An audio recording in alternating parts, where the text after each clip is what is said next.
Okay. So, Horace. This game was free on Epic Games a while back, and I don't know. Looking at their trailer for it kind of worries me about this, because it kind of just makes it look like a meme game. But apparently I know while I was playing Celeste that I apparently installed this at some point, so guess I'm playing this next. Fortunately, going to the options, there's no video options. Game is subtitles and controls. Extra is other junk. There's no video options. I can't turn off full screen. I don't like full screen. I can't check up on OBS, make sure it's not being a piece of shit.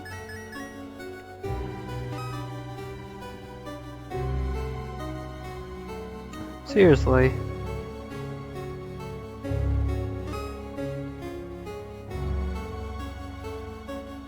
I guess I just have to deal with this awfulness.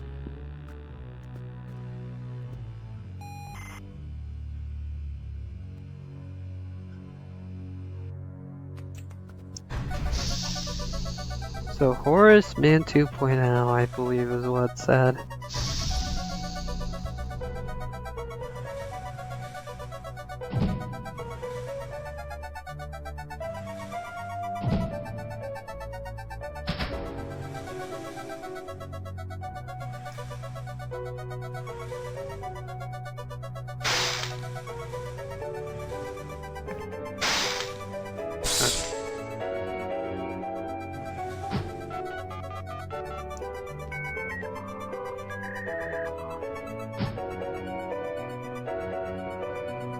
Okay, how long is this gonna take?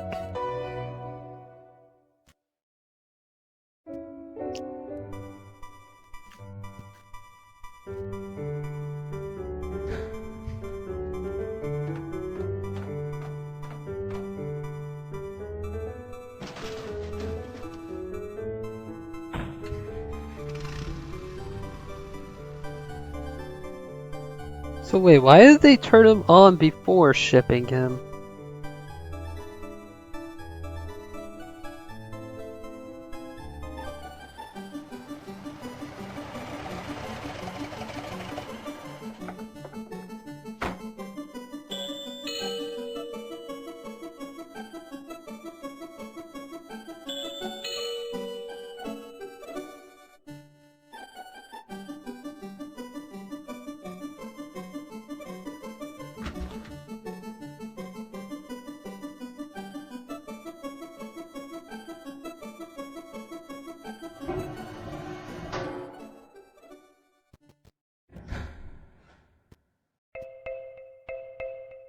So chubby.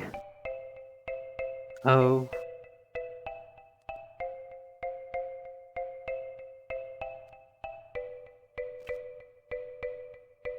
This is what mashing the up arrow does. And Why am I so slow? I was born.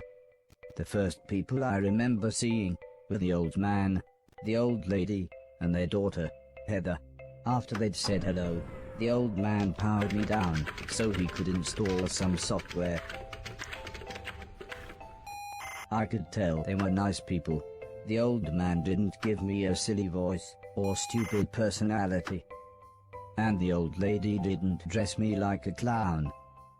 Although for some reason, Heather really didn't like me. Once I'd had time to get used to walking, the old man asked me to dash from one end of the room to the other. So X is the run button. But A is jump, what? What are these controls? Next, the old man spent a couple of hours building some wooden platforms. He said he wanted me to jump up them, but I must admit, I was scared. It wasn't until I saw Heather and her mother happily climbing up them that I decided it might be okay.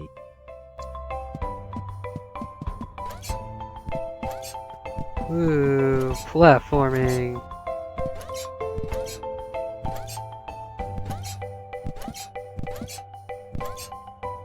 The old man then rearranged the platforms. He told me to try to reach the other end of the room without touching the floor. Heather Oh said man. the floor's made of lava. But when I smiled Yeah, I was at about her, to make a hot lava she just joke. frowned and looked away. The old lady arranged some pillows and blankets. She said it was in case I fell, but I think she just wanted it to look more like lava.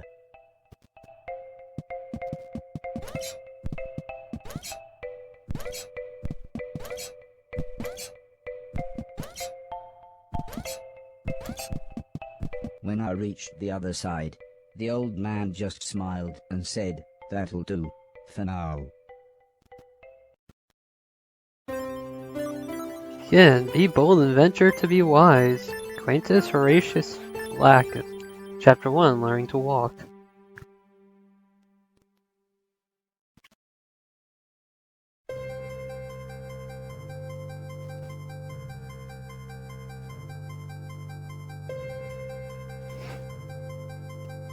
It's snowing. Lazy Butler's still around. A couple of days after those first lessons, the family had a big meal, and I was introduced to everyone else. The professor was the old man's brother. He was very quiet, and always seemed to just kind of stare at me. He had lived with the old man for 5 years. The house was so huge they barely saw each other. He preferred instead to stay in his room, leaving everything up to his butler, Mr. Deck, as he insisted everyone call him, although the professor always called him Anton. For a while, he called me the yellow bastard, but the old man made him stop, as he thought it sounded racist. Mr. Silton was the old man's driver. Before he worked here, he'd gotten in with some bad people and was the driver in a post office robbery, although it all went wrong for some reason. Mr. Silton showed me a video of his band. I'm sure some people must like it, but I just found it terrifying. Then there was Alice. She was the cook. She was a nice old lady. When she was younger, she had been a TV chef. Then, years later, she had a small part in Coronation Street. Mr. Silton said, before she worked for the old man, Alice was quite a hoarder.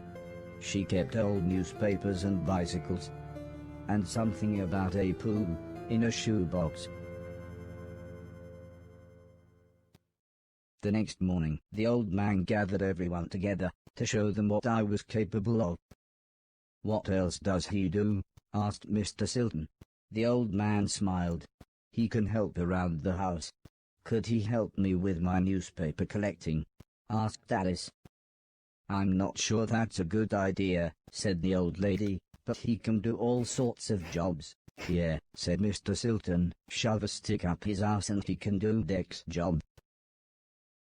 Now, said the old man, "we have company," pointing to some important-looking people. 2 large men, both called Gary, set up what the old man referred to as lasers. He said again, I should try to get from one end of the room to the other, but I shouldn't be worried, as I had a special chip which meant no matter how damaged I was, I couldn't die. He said it was like infinite lives in a video game.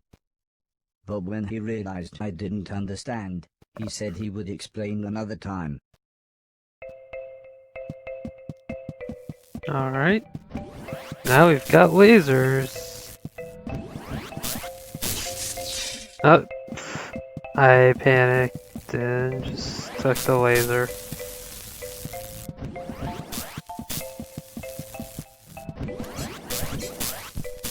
There we go. Everybody clapped, except the important-looking men. "Not exactly a cold, calculated killer, is it?" said the man in black. The man in grey laughed. "What kind of artificial intelligence was that?" he asked. "Move right," unless there's something in the way. Okay, said the old man.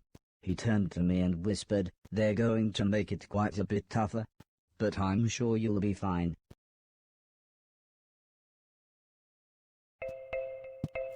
Alright.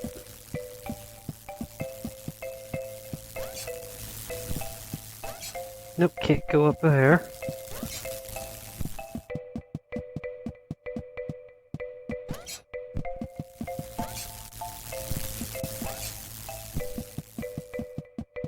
So now we're avoiding these lasers.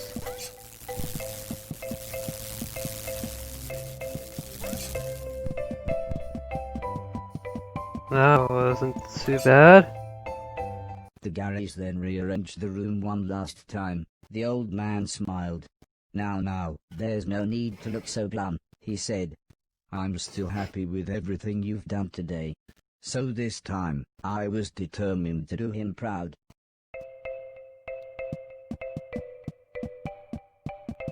Alright, what's gonna happen this time? Oh, there's little sparks.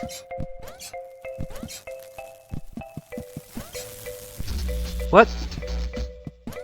That looked like I was fine.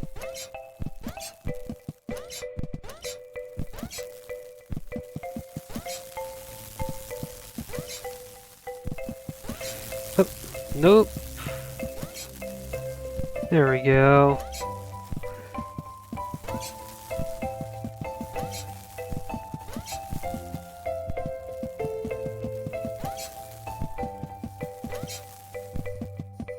And the old man's friends actually seemed quite happy when I made it through. We might have a winner after all, said the man in black. It's no Killbot 3000, but you can almost see the fire in its eyes. A couple of days later, the old lady said she had a surprise for me, my own room. She also wanted to play me some music. I wasn't sure after what Mr. Silton had shown me.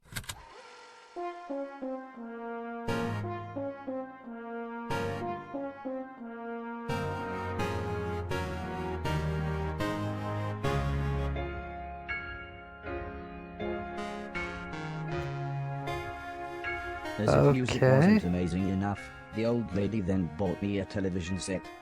I couldn't believe what I saw. I watched everything I could. Comedy, drama, horror, sci-fi. Anything anyone wanted to watch I would happily watch with them. Then one day, the old man set up a small box. He plugged some cables into the television and said, "This is what I meant when I said video games." I played games at every chance I could. I took on everyone. I was unstoppable. I had enjoyed music, film, and television. But to me, video games really were the highest art form. Wow. Table tennis for two? Wasn't expecting Pong to be the highest art form. Oops. What?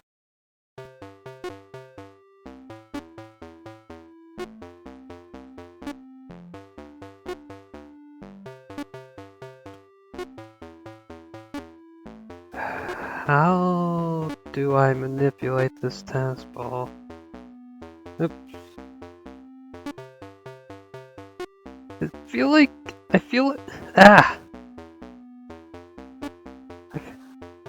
the tennis ball is always trying to go up whenever I hit it.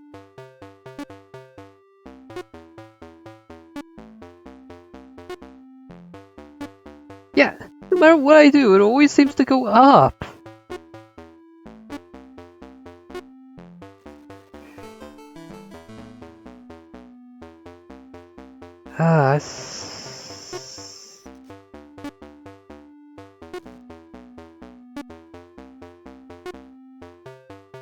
So is this just like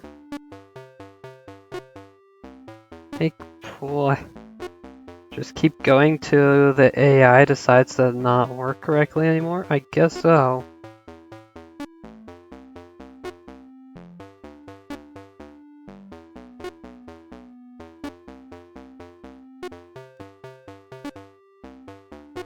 Oh hey, it actually went downwards that time. I don't know what I did differently.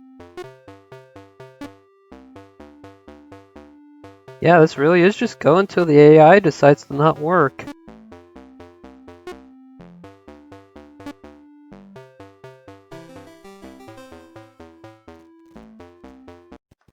Heather's birthday was a couple of months later.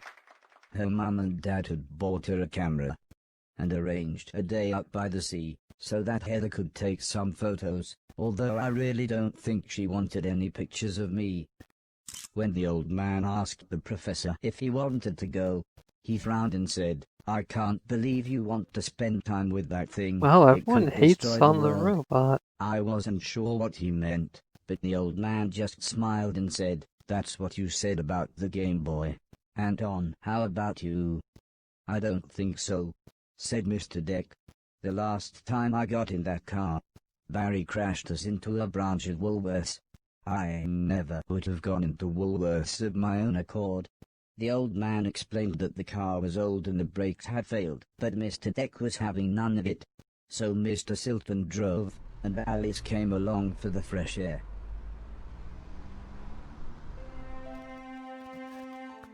I enjoyed being outside, although the old lady kept telling me to be careful of the rickety old walkways. It felt like she was telling me off, but I think she was just concerned.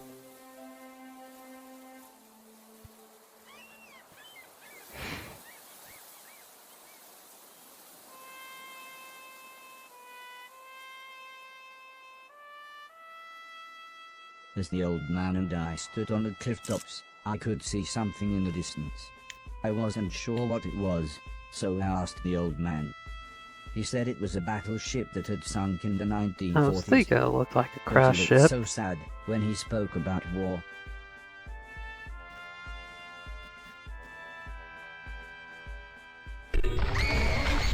I didn't see what happened, but the metal platform Heather was climbing on had collapsed.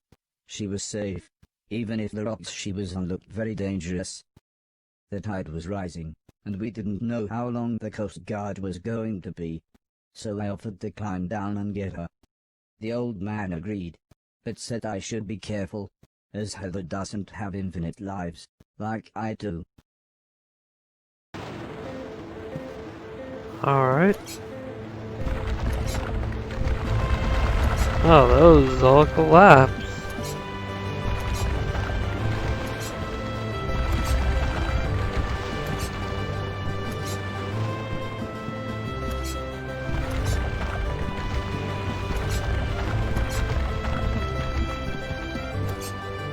Yeah, unless those come back up, I have no way of going backwards. So let's hope that's not the objective. Heather was unconscious, and her leg was broken, so I picked her up as gently as I could. I decided it would be best if I didn't run the rest of the way. Oh.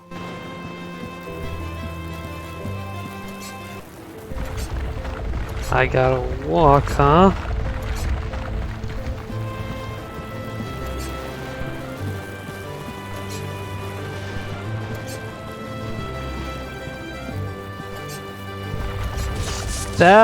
Okay, that. Apparently there's way more room to go over it than under it.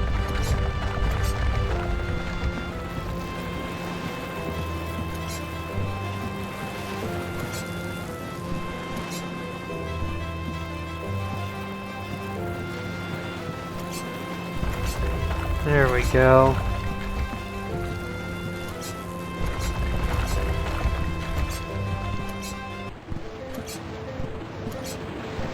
There. The ambulance had arrived by the time I had made it back to the cliff top. The medics made sure Heather was okay, and then took her off to hospital. It's a A very few days story-driven later, we all game. went to see how she was doing. She was fine, but would have to wear the cast for a couple of months.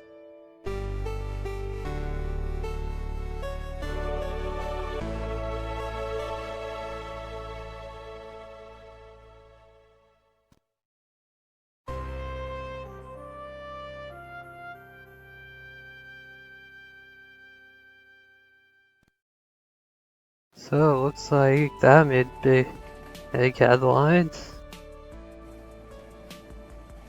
Like, holy crap, robots aren't just going to be killers, they could be helpful too.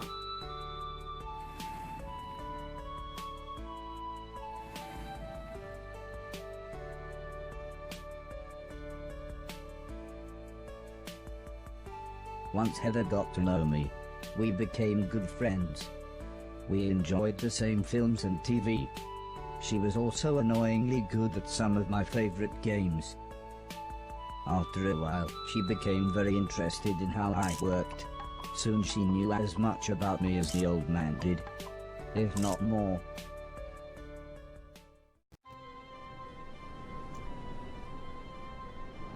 We spent the next couple of months visiting other countries, as when it came to teaching me things, the old man always liked to pick interesting locations.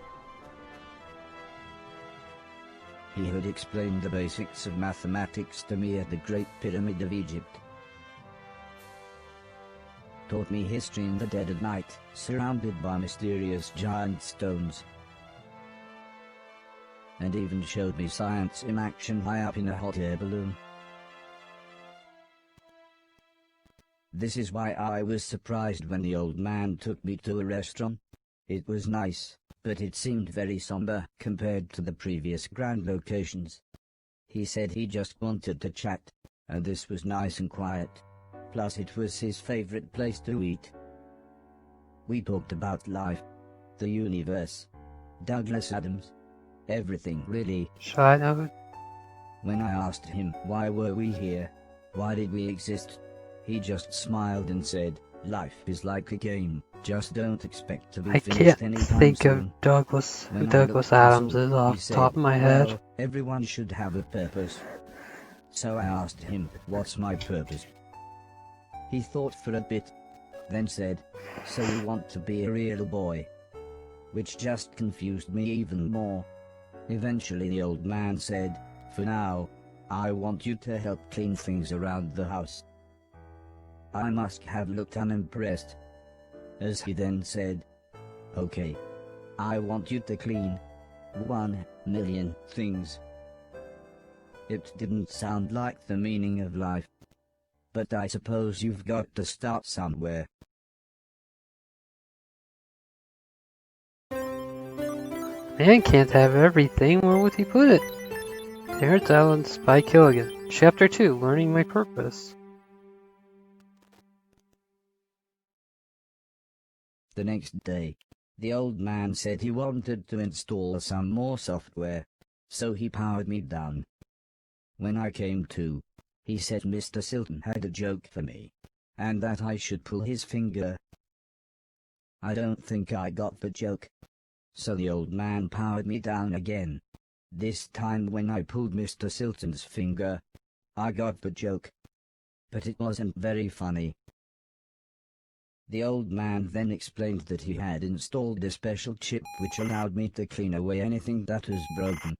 He said it also tells me how many things are nearby, and how many smaller things are in a bigger thing. It all sounded very complicated, but he said all I really had to do was pause, and it would bring up all the information I needed. He then said he wanted me to find and clean all of the items in the room. He told me there would be some chains to climb, but that would be nice and easy, as I just had to press up.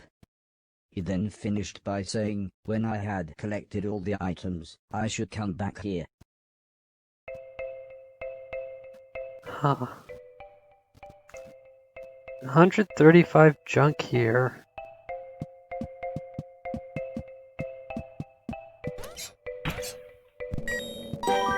Well, it just kind of like he just kind of smashed that dumpster. Oh, you have to hang out on the garbage bags for a bit.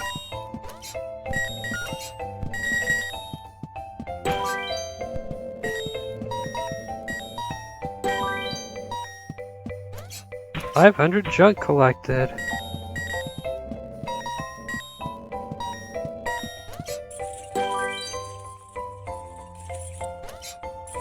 There we go.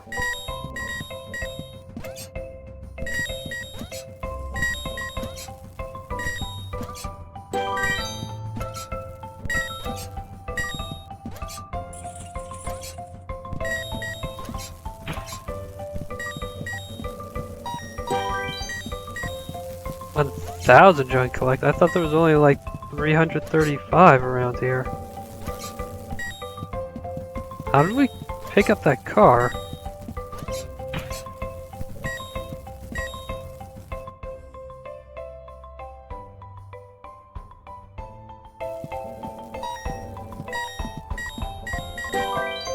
All junk cleared.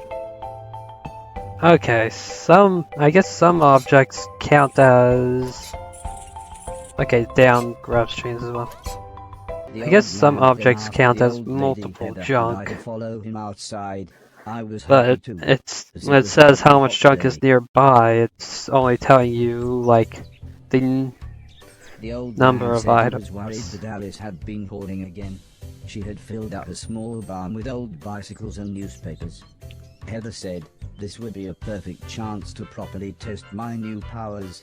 The old man thought for a second, then said, "Using the steptoe chip, I should find and clean at least 300 things." When we explained to Alice what we wanted to do, she seemed scared. But after the old lady kindly explained that, well, the barn was starting to smell, she said it would be okay. "One last thing," said the old man. "If you want to use a door, just push up." When I was about to enter the old barn, Mr. Silton said he had seen some mushrooms growing inside. He asked me to give him any that I found. He then winked, but I wasn't sure why. Okay. Oh, okay, water is dangerous. We weren't given waterproofing.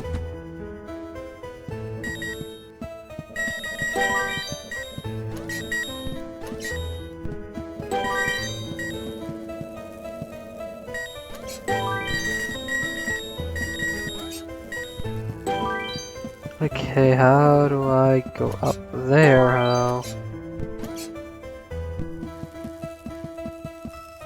Guess I just have to go through the doors.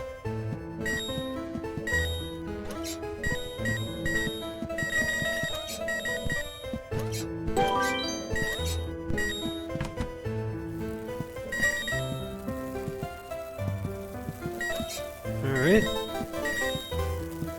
Got some mushrooms.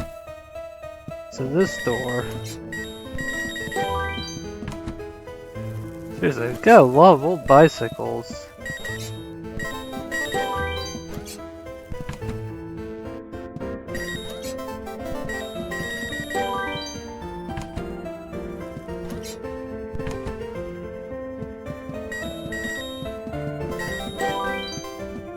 All junk cleared. No?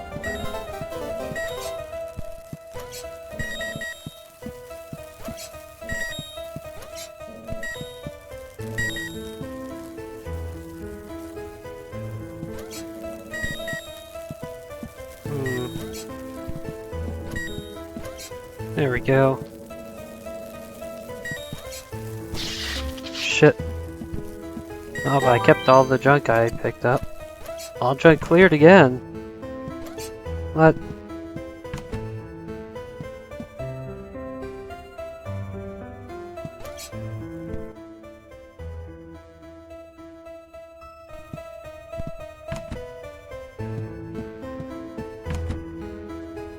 Okay. The old man was very happy with everything that I had cleaned.